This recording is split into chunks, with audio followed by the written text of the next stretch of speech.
tangke ng tubig na ito, pilit binubuksan gamit ang metal grinder.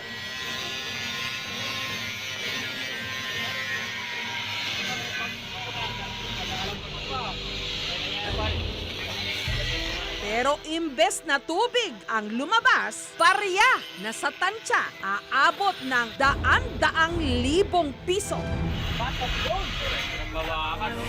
Ang tangkeng ito, pagmamay-ari ni Benigno alias Rambo. Yung tangke ng tubig, imbis na ibenta ko, naisipan kong gawin alkansya para mas malaki yung maipong ko. Kasi kung kawayan, yung mga plastic, madaling makupitan. Dati raw isang kahig, isang tuka si Rambo. Paano siya nagkaroon ng ganito karaming barya?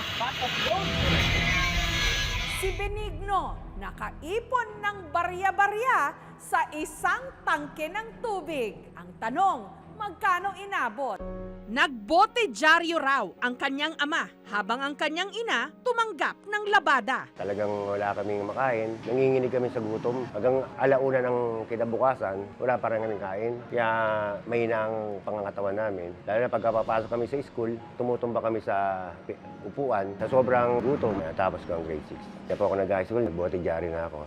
Nagalit yung mga kapatid ko. Dahil di ako dahil ko pumasok. Sabi sa akin, ano magiging mangyari sa buhay mo? Wala rin naman eh.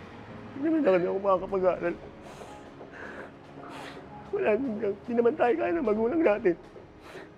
Magsariling buhay na lang ako. Yun nga lang, siya'y naging basagulero. Kaya nga ba binansagang Rambo? Nagbabasketball po ako. Kamali po ng tawag yung referee. Sinuntok ko po yung referee. Ayun nga po, nakulong ako. Pangalawang kulong. Gusto kong mag-drive, ayaw kong turuan ng mga kapatid ko. That time na nalasing ako, sinundot ko yung susian, umandar ngayon. Tumama po ako doon sa bangketa, nakasagasaan ko yung isang tao, napailalim, doon ako nakulong. Nakalaya rin naman si Rambo at nagbagong buhay. Nagkaroon ng sarili niyang pamilya. Bumibili na ako ng mga computer na scrap sa junk shop. May mga ginto po kasi yung mga computer. Ang inaabot po kasi ng ano po yung Gismil po yun, 1 kilo. Plated gold po yun. Nakapagtayo siya ng sariling junk shop at kalaunan, isang foundation at welding school. Yun nga lang, Nalugi po ako ng 2 million doon sa foundation ko dahil sa mga ginastos nga equipment, paggawa nito bubong, mga ganyan, mga opisina. ang masaklap pa, nagkaproblema siya sa kanyang mga anak. Yung 3 kong anak, nagdadrugs pala sila, yun ang hindi ko alam. Lahat ng pinaghirapan kong pera, hindi nila minahal. Hindi nila pinaalagaan yung pinaghirapan ko sa pangangalakal. Pero muling bumangon si Rambo. Pinasok din ang pagiging karpintero, welder at electrician hanggang unti-unting umasenso. Ang dating barya-barya lang ang kinikita, ngayon may sariling gym. Lahat daw ng ito bunga ng kanyang pag-iipon. Nag-ipon ako sa maliit na alkansya, yung mga kawayan. Mahilig na talaga ako mag-ipon.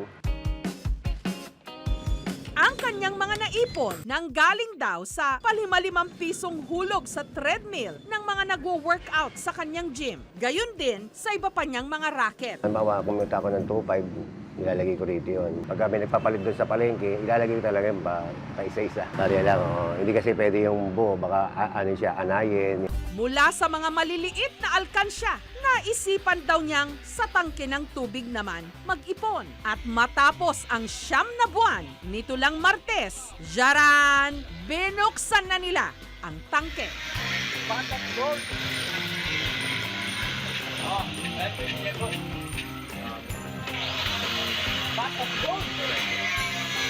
Sa dami ng mga barya, kinailangang ilagay sa 3 batya. Bawakan, no? Gusto ka na sa video para namamapit ka pa eh. 3 araw ang inabot sa pagbibilang nito na ang kabuuang halaga umabot ng 320,000 pesos. Pero hindi lahat natutuwa sa ginawang pag-iipon ni Rambo. Ang Bangko Sentral ng Pilipinas mismo may paalala sa mga nag-iipon ng ganito karaming barya. Dinidiscourage po namin itong mga nag-iipon ng ganyang kadaming coins. Kasi kung ito ititenga o itatago, nadideprive yung ibang users ng coins. Kaya nangyayari, nagkakaroon tayo ng artificial shortage. Sana lahat na coins na natatanggap, papaikutin. Katunayan, meron nang nakabingbing panukala sa Kamara at sa Senado laban sa pagho-hoard o pag-iipon ng limpak-limpak na mga barya. Doon sa House Bill, kung ikaw ay napag-alaman na nag-hoard ka ng coins, may kaparusahan kang 300,000. Doon naman sa Senate, meron siyang for every 1,000 na excess ng coins, in excess of your need, no? May 1,000 pieces ka, magbabayad ka for every 1,000 ng 100,000 pesos. Ang masasabi ko lang po doon sa ating nag-ipon, na kung pwede po, wag naman siyang gumamit ng tangke-tangking tubig.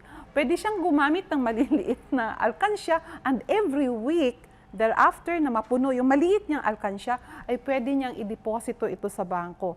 Ang advantage ng pagdideposito sa bangko ay magkakaroon pa ng interest yung pera niya. Pag ang coin niya nakatenga lang ng ilang buwan doon sa tangke, walang interest yun. At pwede pang magkalawang, masira yung coins. Ang anak ni Rambo, nagsisimula na ring mag-ipon sa mas maliit na alkansya. Everyday, naghulog ako ng 100. Ayun po yung goals ko araw-araw para makaipon ng tight. Gagawin ko yung lahat ang makakaya ko para makabawi sa'yo. Kaya napakasaya ko kasi lahat ng paghihirap mo, may magandang nangyayari. Kung may naisuksok, may madudukot. Pero Bangko Sentral na mismo ang nagpapaalala, huwag naman sa ganitong level.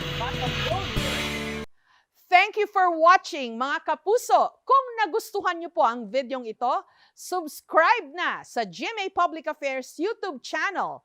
And don't forget to hit the bell button for our latest updates.